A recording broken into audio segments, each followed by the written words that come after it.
Bonjour, bonjour et bienvenue chez moi pour cette nouvelle petite vidéo de littérature.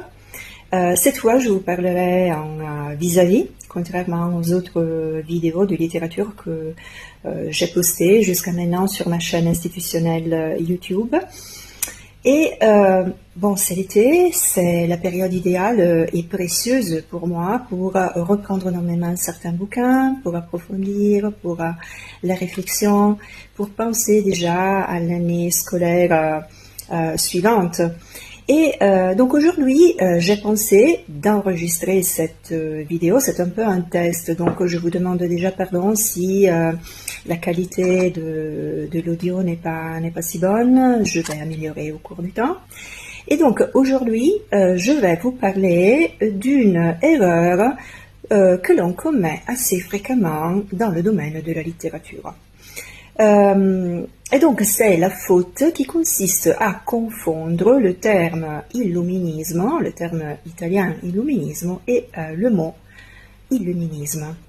Ce n'est pas du tout la même chose. Alors par illuminisme, on entend bien sûr ce mouvement intellectuel, philosophique, qui fait référence aux philosophes des Lumières, philosophes des Lumières, et à l'œuvre colossale, titanesque de l'Encyclopédie, qui voit donc le jour au XVIIIe siècle, grâce à des philosophes tels que Denis Diderot, Voltaire, Rousseau, bien sûr, d'Alembert et bien d'autres. Quelle est la caractéristique des siècles, du siècle des Lumières et des philosophes des Lumières?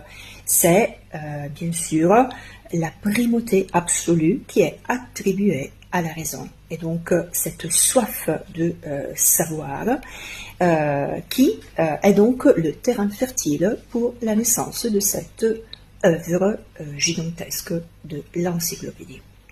Alors bien sûr, primauté absolue de la raison, donc d'autres dimensions telles que le côté un peu plus spirituel, religieux, même la nature était un peu délaissée par ces philosophes des Lumières.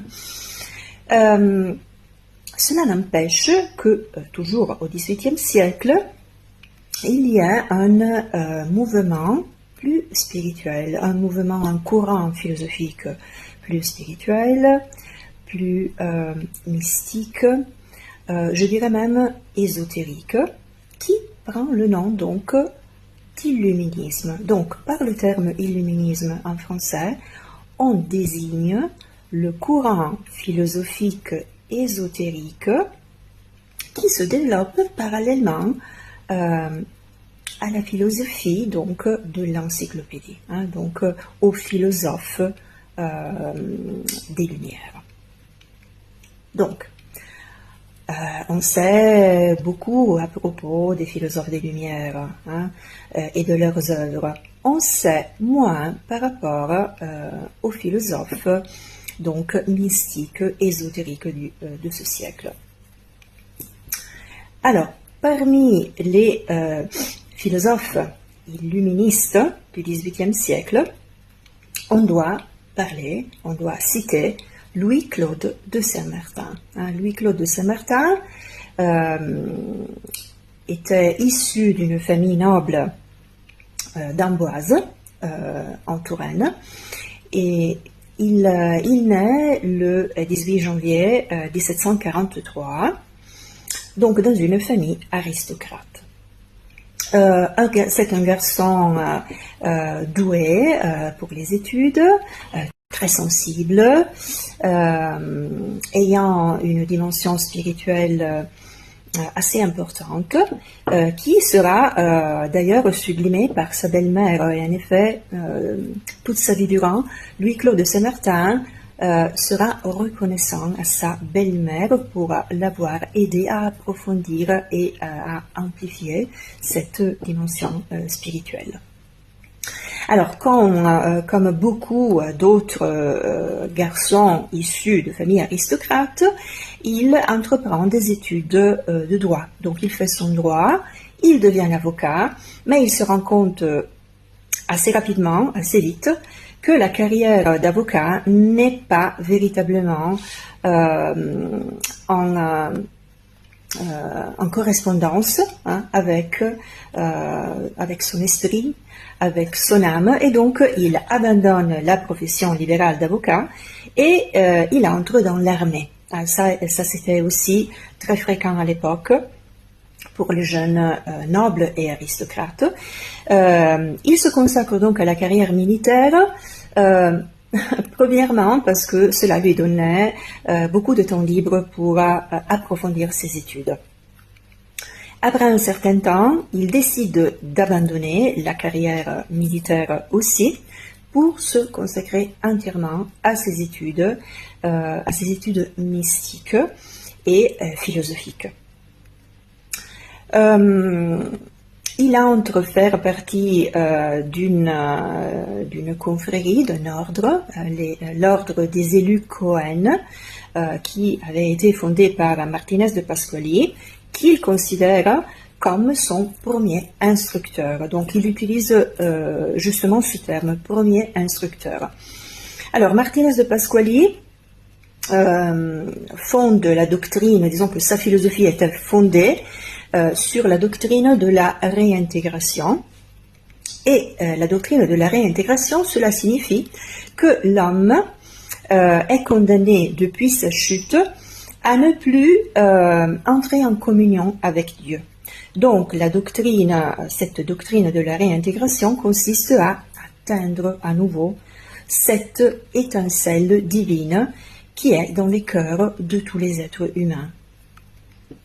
Martinez de Pasquali pensait que l'un des moyens privilégiés pour atteindre cette condition de communion divine était la théurgie. Et donc, la théurgie, cela consiste à recourir à des agents intermédiaires pour rejoindre donc la communion avec la dimension divine. Louis-Claude de Saint-Martin délaissa très vite cette dimension théurgique car il eut une expérience plutôt bouleversante négativement et donc il décide d'abandonner cette voie extérieure en faveur d'une voie intérieure, interne, qui passe par le cœur. Et donc la voie inaugurée par Louis-Claude de Saint-Martin, dont il parle dans ses œuvres, est justement la voie qui est connue aussi sous le nom de voie cardiaque. Donc à travers le cœur de l'homme. La communion divine, on peut l'atteindre à travers le cœur, et donc chaque individu a l'opportunité de se réunir avec la dimension divine à travers son cœur. Une autre source d'inspiration majeure pour Louis-Claude de Saint-Martin sera le philosophe allemand Jacob Böhm. Il l'appellera son deuxième instructeur. Donc les œuvres de Jacob Böhm, ce philosophe allemand qui était un cordonnier, il était un chef cordonnier, une âme pure, qui eut plusieurs illuminations. La première desquelles c'est Böhm même qui l'a décrit. Donc il reçut cette illumination pendant une promenade et il dit avoir compris des vérités éternelles des êtres humains pendant cette promenade, et donc il acquit ce savoir, ces connaissances que toute une vie n'aurait pas suffi pour atteindre donc ces vérités. Donc on décrit Jacob Böhm comme une âme pure, et donc c'est peut-être cette pureté d'âme qui fait si qu'il puisse recevoir cette illumination divine dont il parlera dans ses œuvres. Alors, Louis-Claude de Saint-Martin, pour revenir à notre philosophe illuministe, qui choisit comme pseudonyme le philosophe inconnu. Donc il signera toutes ses œuvres avec le nom de philosophe inconnu. Sa première œuvre s'intitule Ecce Homo, où il prend conscience de la chute de l'homme et de la nécessité d'atteindre à nouveau cette dimension divine. Et il publiera un nombre assez élevé d'œuvres, parmi lesquelles L'homme de désir. Et dans cette œuvre, il parle justement dans le détail des modalités pour atteindre cette dimension divine à travers donc la voie cardiaque. Et donc il nous parle de ce qu'il appelle le mariage mystique. Le mariage mystique qui consiste à unir donc son cœur avec la Sophia et donc la sagesse divine. Donc voilà, on n'ira pas davantage dans le détail dans cette vidéo. Je ferai peut-être une autre vidéo pour vous expliquer de façon plus détaillée la philosophie illuministe de Louis-Claude de Saint-Martin, en vous parlant de ses œuvres majeures. Mais l'objectif de cette courte vidéo, c'était justement, préciser donc la différence entre les deux termes, donc illuminisme et illuminisme. Illuminisme, c'est la philosophie des Lumières, des philosophes de l'encyclopédie.